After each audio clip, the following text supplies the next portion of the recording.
Hello दोस्तों, क्या हाल चाल है। देखिए, बहुत बड़ी खबर है जो कि institute of chartered accountant of India ने दी है 24 अगस्त 2023 को। आने वाले जो उनकी न्यू स्कीम के अंतर्गत जो पहला एग्जाम होने वाला है मई 2024 के अंदर बच्चों के लिए। देखिए, इसमें एक बात मैं पहले क्लियर करना चाहूंगा। अभी पुरानी एग्जिस्टिंग स्कीम का लास्ट अटेम्प्ट नवंबर 2023 आने वाला है।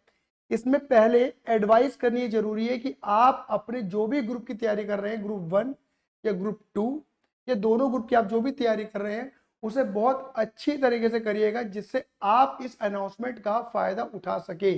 देखिए, अगर आप ग्रुप 1 ग्रुप 2 पूरा ही इंटरमीडिएट क्लियर कर जाते हैं इन दिस कमिंग अटेम्प्ट तो बात ही खत्म हो जाती है, क्योंकि ये स्कीम जो एप्लीकेबल होगी वो एप्लीकेबल होगी मई 2024 से। जो मई 2024 में बच्चे एग्जाम देने वाले हैं वो, अब वहां पर जो नए बच्चे रजिस्टर्ड हुए वो तो देंगे, तो उनके लिए किसी काम की नहीं है। पहले बता के चल रहा हूँ, जो बिल्कुल मई 2024 में जिनका अटेम्प्ट है, पहला अटेम्प्ट मई 2024 है, उनके लिए किसी काम की स्कीम नहीं है। दूसरी बात समझ लेना मेरे बेटा जी, जो बच्चे ओल्ड एग्जिस्टिंग स्कीम में थे और मान के चलिए नवंबर 2023 में भगवान ना करे, खुदा ना खास्ता, अगर आपका वो अटेम्प्ट रह जाता है तो आपको बेनिफिट मिल सकता है मई 24 में। बात क्लियर हो रही है? ठीक है। अब ये स्कीम कहती क्या है, यहाँ पर जो मैंने पूरा सिनेरियो लगाया है, आप वेबसाइट पे जाकर ICAI.org पे जाकर इस पूरी स्कीम को समझ सकते हैं पहले तो। लेकिन आसान भाषा में मैंने इंटरमीडिएट का एग्जाम्पल लेके पूरी बातों को, अपनी बातों को रखने की पूरी कोशिश करी है। मैंने पहले से ही आपके लिए एक प्रिपेयर्ड चार्ट बना दिया है जिससे कि हमें समझने में थोड़ी सी आसानी हो जाए। अब ये बात कहना क्या चाहते हैं कि भाई पेपर की एग्जामिशन मिलेगी, पेपर्स और ग्रुप की एग्जामिशन। मतलब हो सकता है कि अगर आपने नवंबर 2023 का एग्जाम दिया, ग्रुप 1 पास कर लिया, ग्रुप 2 पास कर लिया, या फिर ग्रुप 1 या ग्रुप 2 में क्लियर नहीं हुआ, लेकिन किन्हीं सब्जेक्टों में आपकी एग्जामिशन आई थी। एग्जामिशन का मतलब है मोर देन 60, मतलब 60% और मोर देन 60% मार्क्स आपने अचीव करे थे, तो आप अपने उस एग्जामिशन को टेक्निकली मई 24 इन न्यू स्कीम, इन न्यू सिलेबस आप कैरी फॉरवर्ड कर सकते हैं। सीधी सीधी बात, आसान भाषा में ये बात है। लेकिन फिर भी हमको ये समझना जरूरी है कि हमें कैसे कैसे कितनी स्कीम, मतलब क्या क्या एग्जामिशन मिलेगी और हमें कौन सा एग्जाम देने की नीड पड़ेगी। तो देखिए, आसान भाषा में समझाने के लिए मैंने यहाँ पे ऑलरेडी एक चार्ट पेपर वगैरह, इसे थोड़ा सा छोटा कर दे जिससे हमें समझ में आएगा, वन फ्रेम में सारी बातें हमारी आ जाएंगी। ठीक है, अगर आप इसे ध्यान से समझने का थोड़ा सा प्रयत्न करेंगे, लीजिए देखिए, इसे ध्यान से समझने की कोशिश करते हैं। हाँ, ठीक है, ठीक है, ओके। अब देखिए बात क्या है, पहले बात करते हैं एग्जिस्टिंग स्कीम की। लेकिन एक बात याद रखना, क्या जो एग्जिस्टिंग स्कीम का मतलब है जो इस वक्त स्कीम चल रही है। इससे पहले भी ICAI समय समय पर अपनी स्ट्रेटेजी को, अपने सिलेबस को चेंज करता रहा है, पेपर को आगे पीछे ऊपर नीचे करता रहा है। कभी पेपर 1 पेपर ग्रुप 2 में डाल दिया, ग्रुप 1 का पेपर ग्रुप 1 में डाल दिया, ऐसे शफलिंग करता रहा है पिछले के सिनेरियो में। तो जो ओल्ड सिलेबसेस भी हैं तो उनके लिए भी एप्लीकेबल है। तो ICAI ने पूरा कंप्लीट चार्ट बना के दे रखा है जो ओल्ड स्कीम के और जो एग्जिस्टिंग स्कीम के हैं, क्योंकि अननेसेसरी सिर्फ हमें समझना है कि हमें कैसे देखना है उस चार्ट को। तो बातों को समझना, एग्जिस्टिंग स्कीम मतलब में हमारे ये पेपर थे, ग्रुप 1 में 4 थे, ग्रुप 2 में भी 4 पेपर थे, ग्रुप 1 और group 2। Paper 1 accounting, paper 2 corporate other law, cost management accounting and taxation. बात क्लियर होगी नहीं हुई? पेपर ग्रुप 2 में paper 5 6 advance accounting, auditing, enterprises information system and strategic management, FMN, economic for finance. ये कुल मिला के थे हमारे। इसको मिटा देते हैं, बहुत बढ़िया। अननेसेसरी लिखने यही परेशानी होती है। मैं एक काम करता, ये चीज हटाते हैं। हाँ, देखिए, हाँ जी, देखिए, अब सवाल आता है कि यही पेपर न्यू स्कीम में कौन सा पेपर बन गया। तो देखो, जो पेपर 1 था वो पेपर 1 ही है, मतलब ये पहले भी पेपर 1 था और अभी पेपर 1 है। ग्रुप 1 में था, अभी भी ग्रुप 1 में। यहाँ 1 फर्स्ट का मतलब है 1 पहला ग्रुप। जो पहला पेपर 2 था वो अभी भी पेपर 2 है और ग्रुप फर्स्ट में है। ये भी पहले ग्रुप फर्स्ट में था और न्यू स्कीम में भी ग्रुप फर्स्ट में है। जो पेपर 3 था कॉस्ट एंड मैनेजमेंट अकाउंटिंग, वो पेपर 4 बन गया और पेपर 4 जा रहा है आपको ग्रुप सेकंड में, मतलब न्यू स्कीम के ये सेकंड ग्रुप में पहुंच गया। जो पहले फर्स्ट में था सेकंड ग्रुप में है। ये बात समझ में आती है? चलिए, पेपर 4 टैक्सेशन था, ये अभी भी है। मतलब अगर आप देखेंगे तो कुल मिलाकर हम न्यू स्कीम में ये 3 पेपर फॉल कर रहे हैं और ये वाला जो पेपर जो मैंने छुपा रखा है कॉस्ट वाला पेपर जो है ये हमारा सेकंड ग्रुप में भेज दिया नई स्कीम में। अब क्या है नई स्कीम में जो पेपर 5 था वो पेपर 1 हो गया। पेपर 1 का मतलब क्या है? अब समझ नजर कहानी, यहाँ पर अकाउंटिंग और एडवांस अकाउंटिंग के 2 अलग अलग पेपर होते थे। बोलो हाँ ये ना, अकाउंटिंग और एडवांस अकाउंटिंग के दोनों के पेपर अलग अलग होते थे। यहाँ पर आपको अलग अलग पेपर नहीं है, यहाँ पर अकाउंटिंग और एडवांस अकाउंटिंग मिलाकर एक ही पेपर बना दिया, एडवांस अकाउंटिंग पेपर 1। तो यानी कि कुल मिलाकर आप ये समझना ये दोनों मिलकर यह एक ही बन गया है। पेपर 1 का मतलब ये है जो कि ग्रुप फर्स्ट में, यानी कि यहाँ से ये हट गया है और ग्रुप 1 में ये हट गया है। कुल मिलाकर समझ लो ग्रुप 1 में पहुंच गया है। बात क्लियर हो गई? ऑडिटिंग एंड इंश्योरेंस पेपर 6 है, ये पेपर 5 बन चुका है, ठीक है ना इसका। और पेपर 4 तो मैंने आपको बता ही दिया था कॉस्ट का है, ठीक है ना। एंटरप्राइज देखो, और पेपर 7 और 8 क्या हुए? जो enterprise information system and strategic management, FM and economic for finance, अगर आप देखोगे तो इसको मिलाकर इन्होंने पेपर 6 बनाया। मैं आपको बताऊं पेपर 6 है कौन सा? देखो ये पेपर 6 एफएम एंड एफएम, यहाँ का फाइनेंशियल मैनेजमेंट उठा लिया और यहाँ का स्ट्रेटेजिक मैनेजमेंट स्ट्रेटेजिक मैनेजमेंट लिया। हटाया क्या? इंफॉर्मेशन सिस्टम एंड इकोनॉमिक्स हटा दी। आप समझ गए मेरी बातों को? एक्चुअल में क्या थे ये थे 1 2 3 4 थे सब्जेक्ट। तो एफएम और स्ट्रेटेजिक मैनेजमेंट को उठा के एक बना दिया पेपर 6 और यहाँ पर आईएएस और इकोनॉमिक फाइनेंस हटा दिया गया न्यू स्कीम के अंतर्गत। अब सवाल क्या है, फायदा कैसे मिलेगा यूं बताओ। तो देखो अगर आप ऑब्वियस बात है एग्जिस्टिंग स्कीम के अंदर आप ये एग्जाम दे रहे हैं, may be 1 may be 2 may be both group, तो बेटा मैं तो यही दुआ करूंगा कि आप ये एग्जाम क्लियर करें नवंबर 2023 और सीधा फाइनलिस्ट में पहुंच जाए सीधा फाइनल में पहुंच जाए अपना। मैं तो सीधी सीधी बात यही प्रार्थना करूंगा। लेकिन ठीक है ना, इन केस कुछ 19-20 हो जाती है तो हमें इस स्कीम का फायदा मिल जाना चाहिए। जब मई 2024 में न्यू स्कीम के अंतर्गत हम क्या देंगे अपना एग्जाम देने वाले, तो वो फायदा क्या मिलने वाला इधर देखना। देखो आप ये समझो, सीधी कहानी है, जो पेपर तुम दे चुके तुम्हें दोबारा देने की जरूरत नहीं है। बस ये याद रखना उस पेपर में 60% नंबर आने चाहिए, पहली बात ये समझ लेना, ठीक है ना। या जो तुम ग्रुप दे चुके हो वो ग्रुप तुम्हें दोबारा देने की जरूरत नहीं है, वो ग्रुप क्लियर है। अब चाहे ऑब्वियस बात है कि तुम्हारे मार्क्स उनमें 60% ज्यादा हो या ना हो, बात क्लियर हो गई। अब इधर देखो, जैसे यहाँ पे लिखा है ग्रुप इन न्यू स्कीम, अब इसका मतलब क्या है?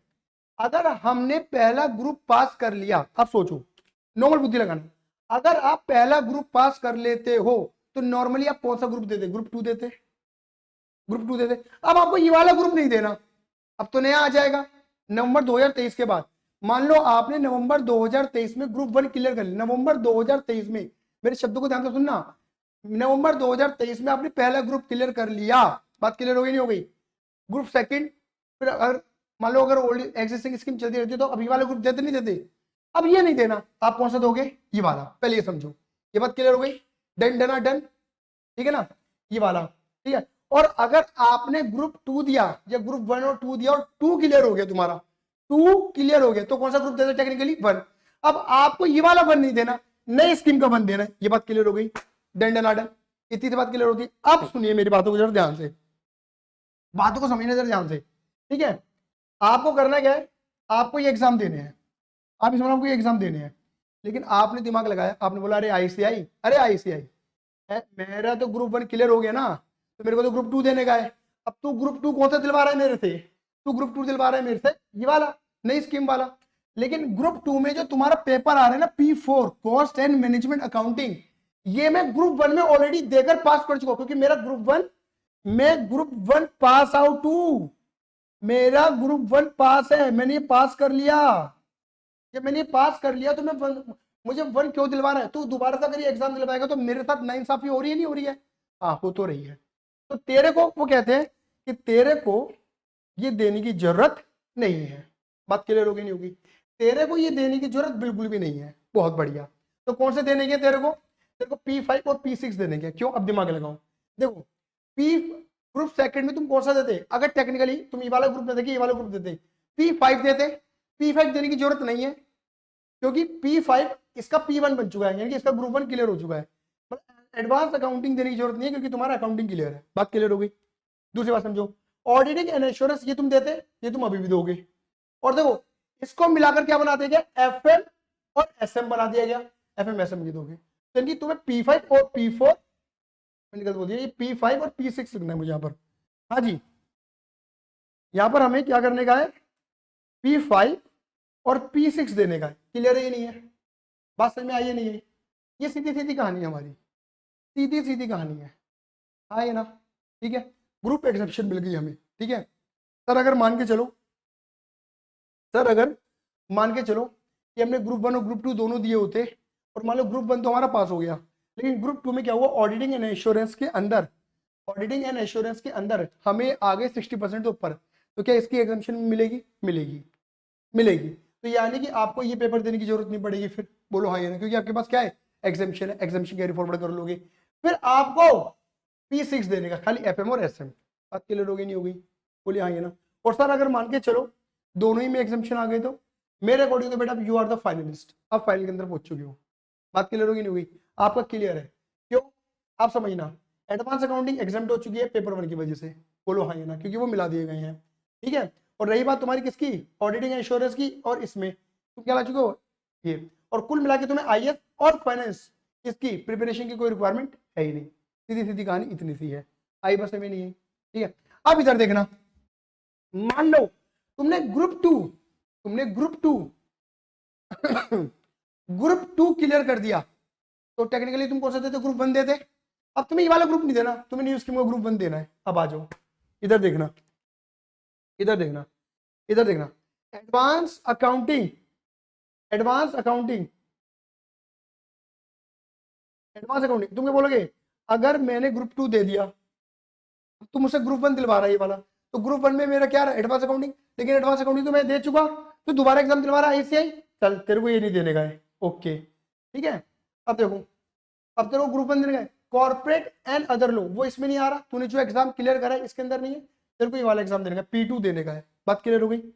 P3 टैक्सेशन, टैक्सेशन इसमें नहीं आ रहा, वो भी तेरे को देने का है, क्योंकि जो तूने क्लियर तो करा ही नहीं है, वो तेरे को देने का है। और दूसरी बात समझना कि आई से ये कह रहा है कि देख, अगर तू ये वाला ग्रुप पास कर लेता है तो तू ये टेक्निकली ये वाला ग्रुप देता, हाँ या ना, ये वाला ग्रुप देता। और ये वाले ग्रुप के अंदर, बात समझना, ये वाले ग्रुप के अंदर कॉस्ट एंड, देख ये वाला एग्जाम हमने एग्जाम कर दिया, सॉरी ये वाला एग्जाम तूने दे दिया, ठीक है ना। कॉर्पोरेट अदर लो ये वाला तूने दे दिया, देखो ये वाला और ये वाला तो आ गया, बोलो हाँ या ना। अकाउंटिंग तेरी एग्जाम्प्ट होगी इसकी वजह से, तो देने की जरूरत नहीं है। बचा क्या तेरा, कॉस्ट एंड मैनेजमेंट अकाउंटिंग, जो एग्जाम तूने कभी अपेयर ही नहीं करा, क्लियर ही नहीं करा, वो तो देगा। तो देखो क्या आ गया, इस स्कीम के अकॉर्डिंग तुम्हें P2 देने का है और P4 देने का है, P2 और P3 देने का है, और P4 कौन सा हो गया, ये वाला एग्जाम, ये वाला एग्जाम। क्योंकि अगर तुम ये एग्जाम क्लियर कर रहे थे, तुम ये देते, अब ये देते तो तुम्हारा ये एग्जाम्प्ट हो गया, तुम्हारा ये एग्जाम्प्ट है, क्योंकि तुमने एडवांस अकाउंटिंग क्लियर कर ली, अकाउंटिंग क्लियर कर चुके तुम। तो टेक्निकली अब तुम्हारी 3 पेपर बचे, जो कि इसके ये वाले जो 3 पेपर है, P2 P3 P4 existing scheme का बनता है, P2 P3 P4 ही बनता है, यहाँ पर भी वही सेम बनते हैं। बात क्लियर होगी? क्लियर है? न्यू स्कीम का भी तुम्हारा P2 P3 और P4 ही है। आया? आई पैसे में नहीं आई? कुल मिला के कहानी इस तरीके से कैरी फॉरवर्ड की जाएगी, जो कि नई स्कीम के अंदर आपको बेनिफिट मिलने वाले हैं। तो आप अपनी एग्जामिशन को और ग्रुप एग्जामिशंस को क्या कर सकते हैं, कैरी फॉरवर्ड कर सकते हैं, और अपना रिजल्ट पॉजिटिव बना सकते हैं, अपनी स्ट्रेटेजी बना सकते हैं इसके अकॉर्डिंग। लेकिन फिर भी मैं बात बोलूंगा कि नवंबर 2023 में बहुत अच्छे से प्रिपरेशन करना, आपको इस स्कीम में फायदा ही ना मिले, आप एक बार में क्लियर करके आगे बढ़ जाओ। और अगर रह जाते हो कोई बात नहीं, मई 2024 में इस स्कीम का फायदा उठाइए, बात खत्म हो जाती है। फिर भी अगर आपको परेशानी है, दिक्कत है, तो आप कमेंट बॉक्स में डाल सकते हैं, मैं फिर भी इसको रिसर्च करके कोशिश करूंगा कि समाधान किया जाए। और प्लीज अगर आप मेरे चैनल पे नए हैं तो बेटा प्लीज इस बेल आइकन को दबा देना जरूर, ठीक है ना, सब्सक्राइब कर देना चैनल को। और दूसरी बात याद रखना, कॉस्ट एंड मैनेजमेंट अकाउंटिंग का इंटरमीडिएट का फास्ट ट्रैक बैच चल रहा है नवंबर 2023 के बच्चों के लिए। स्टैंडर्ड कॉस्टिंग बहुत मस्त तरीके से समझा चुका हूँ, मार्जिनल कॉस्टिंग का पूरा फुल फ्लैश वीडियो बना चुका हूँ, अब मार्जिनल कॉस्टिंग की प्रैक्टिकल क्वेश्चंस को लाने वाला हूँ मॉड्यूल से, तो आओ अटेंड करो रूटीन बेसिस पे। चलिए धन्यवाद, लव यू, जय हिंद, जय भारत।